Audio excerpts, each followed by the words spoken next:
In 1964, a hockey player in Hamilton, Ontario opened a coffee shop. Coffee and donuts, 10 cents each. No gimmicks, no grand vision, just something simple done well. 60 years later, that coffee shop had become the most powerful symbol of Canadian identity in the country's history. More recognizable than the maple leaf to many Canadians.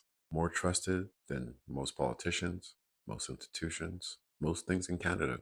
And then, in one boardroom decision, a Brazilian investment firm bought it and quietly, methodically, over the next decade, destroyed it. To understand what was lost, you first need to understand what was built. Tim Hortons was a four-time Stanley Cup champion with the Toronto Maple Leafs, one of the strongest men in hockey. Bobby Hull once said you didn't fear Tim Hortons because he was vicious. You respected him because he didn't need to be. But Horton knew hockey money wouldn't last forever. So he bet on donuts. The formula was almost embarrassingly simple. Every morning at 4 in the morning, bakers arrived before the city woke up. They mixed the dough from scratch, rolled it, cut it, fried it in oil. The smell of fresh baking traveled down city blocks. You could smell Tim Hortons before you saw it. Inside the stores felt like a living room. Warm yellow lighting, wooden booths, regulars who knew each other by name. Truck drivers sat next to teachers, sat next to office workers. Everyone got the same coffee. Everyone paid the same price. In 1986, Tim Hortons launched Roll Up the Rim to Win. You peel back the rim of your coffee cup to see if you won a free coffee, a free donut, or in rare cases, a car. It became a national obsession. Coworkers competed, families kept score. By the mid 1990s, the term double double, two creams, two sugars, had entered the Canadian vocabulary.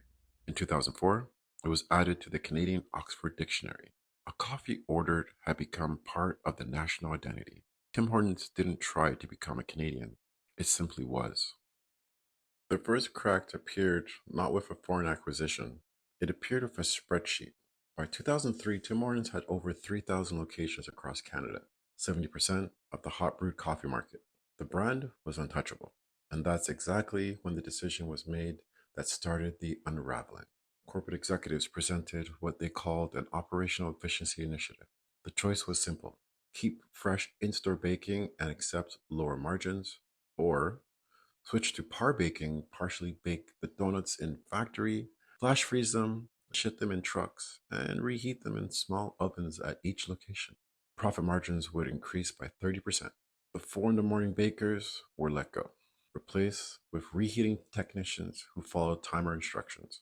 Here is the science of what that decision actually meant. When you freeze baked goods and reheat them, the starch molecules undergo something called retrogradation. They crystallize faster than fresh dough. The texture becomes gummy within 30 minutes. Then it turns to cardboard. Fresh frying creates pleasant aroma compounds, caramelizing sugars, browning butter, yeast doing its work. Reheating frozen dough creates a different smell entirely. Tim Hortons knew customers would notice the smell. So they installed powerful ventilation systems at store entrances. The goal: neutralize the evidence, hide what they had done. The always fresh slogan stayed on signs. The donuts were always freshly reheated. Technically true, completely dishonest. In 2014, a Brazilian investment firm called 3G Capital, the majority owner of Burger King, made an offer. 12.5 billion Canadian dollars, the largest restaurant acquisition in Canadian history. 3G Capital had a reputation. When they bought Heinz, they limited 5,000 jobs immediately. When they acquired Budweiser, they gutted middle management and slashed costs to the bone. Everyone knew what was coming. The deal closed in December 2014. Restaurant Brands International was born. Tim Hortons, Burger King, later Popeyes, all under one corporate umbrella. Headquartered technically in Oakville, Ontario, decision-making power shifted to the executives, whose orientation was global and financial, not Canadian and operational. The cost-cutting began within months. Zero-based budgeting was implemented. Every expense had to be justified from scratch each year. Supplier contracts were renegotiated. Franchisee support staff was cut. The coffee supplier was changed. For decades, Tim Hortons had worked with Mother Parker's Tea and Coffee, a family owned Canadian roaster based in Mississauga. When Tim Hortons moved coffee roasting in house, Mother Parker became the supplier for the McDonald's Canada instead. McDonald's then launched McCafe using that supplier. Canadians noticed that Tim Hortons coffee tasted thinner, weaker, different. McDonald's ran ads that didn't mention Tim Hortons by name. They didn't need to. Everyone understood. Then came January 2018. Ontario raised the minimum wage from $11.60 to $14 per hour overnight. A 20% increase. McDonald's raised their prices to cover the cost. Starbucks raised their prices. Every other chain raised their prices. Restaurant Brands International told Tim Hortons franchisees no. Franchise owners were trapped. Labor costs had spiked. Corporate would not allow price increases. Something had to give. The Tim Hortons location in Corbett, Ontario, owned by Ron Joyce Jr. and Jerry Lynn Horton Joyce, the son of co-founder Ron Joyce and the daughter of Tim Horton himself, employees received a letter. Paid breaks were eliminated. Workers on 9-hour shifts would be paid for 8 hours and 20 minutes. Health and dental benefits were cut. Workers were charged $90 to $100 per year for uniforms that had previously been free. Free coffee at the end of shifts eliminated. One worker calculated she had lost $51 per paycheck despite the wage increase. The backlash was immediate and devastating. Hashtag boycott Tim Hortons trended nationally. Ontario's premier publicly called it the act of a bully. Corporate distanced itself from franchisees it had created the conditions for. The numbers tell the rest of the story. In the 2018 Ledger Corporate Reputation studied, Tim Hortons collapsed from 4th place to 15th in a single year. 25 percentage points lost. Analysts called it one of the steepest year-over-year drops ever recorded for a major Canadian brand. Market share in the broader caffeinated beverage market fell from 75% in 2014 to 53% by 2021. McDonald's and Starbucks took what Tim Hortons had lost. The market share numbers are only part of the damage. In 2020, Canada's Federal Privacy Commissioner launched an investigation into Tim Hortons' mobile app.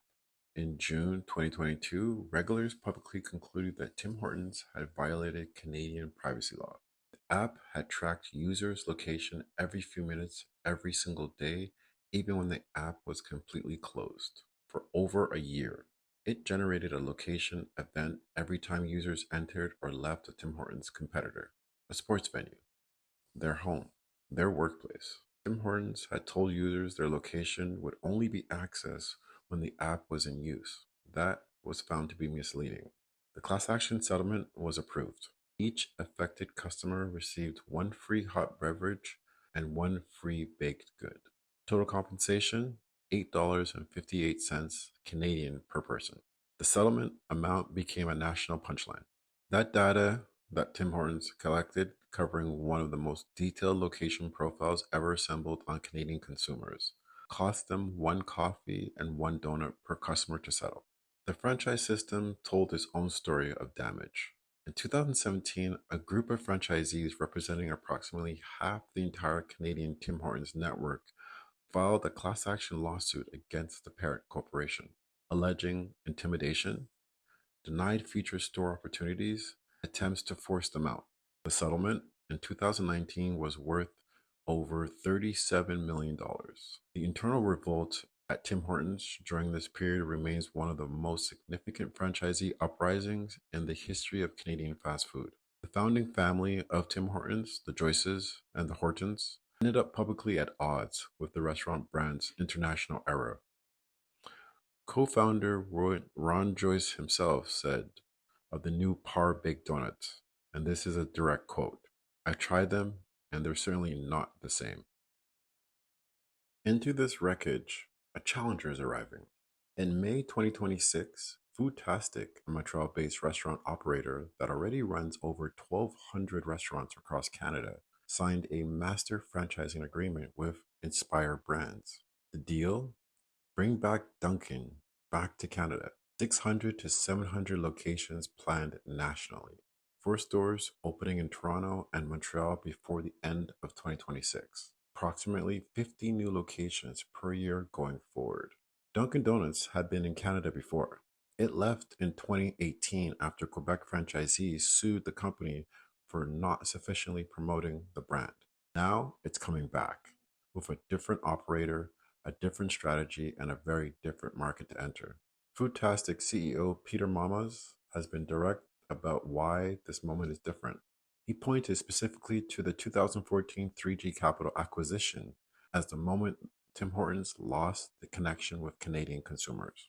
His strategy: go after the 13 to 35 demographic, cold brews, refreshers, specialty beverages. The customer Tim Hortons has been losing to Starbucks for a decade. Tim Hortons has responded. In 2026, the company announced a $400 million investment, 80 new restaurants, and 4,000 renovations across the country. The physical roll-up rim cups returned in February 2026 for the contest's 40th anniversary. New leadership has pledged to refocus on coffee and baked goods, but experts are skeptical. A Dalhousie University food policy professor put it plainly: you cannot use maple leaf imagery and hockey nostalgia to rebuild the trust when the product itself hasn't returned to what it was.